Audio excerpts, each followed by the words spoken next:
Curtis, would you please state your full name for the record? My name is Clinton Eugene Curtis. And where do you reside? Tallahassee, Florida. And what is your profession? I'm a computer programmer. Would you please speak into the microphone so the audience can hear your testimony? I'm a computer programmer. Mr. Curtis, are there programs that can be used to secretly fix elections? Yes, How do you know that to be the case? because in October of 2000, I wrote a prototype for President Congressman Tom Feeney at the company I work for in Oviedo, Florida, that did just that.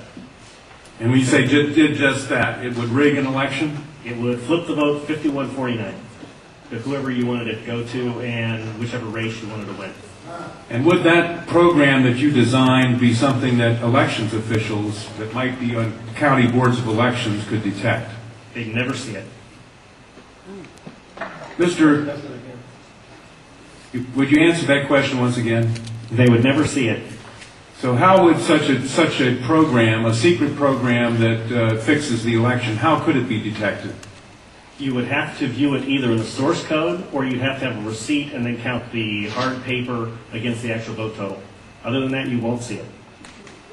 Given the availability of such vote rigging software and the testimony that has been given under oath of substantial statistical anomalies and gross differences between exit polling data and the actual tabulated results, do you have an opinion whether or not the Ohio election, presidential election, was hacked?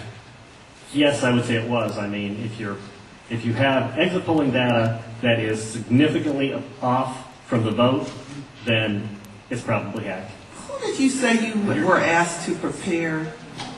I was asked by Tom Feeney. He's now a congressman. At that time, he was Speaker of the House of Florida. And he asked you to design a code to rig an election.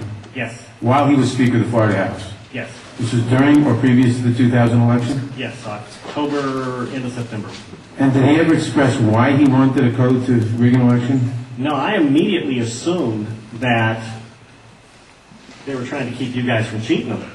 So, so I wrote up the documentation of what you would look for in the source code, how you would make sure that you didn't get, taken advantage of, make sure that all voting machines had receipts, because that way you could back count the ones that looked a little funny.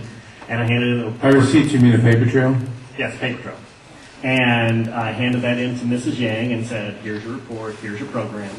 And she said, "You don't understand. We need to hide the fraud in the source code. Hide the fraud, not reveal the fraud. Not reveal the fraud, because it's needed to control the vote in South Florida," was what she said. That's what she said. And your testimony is under oath.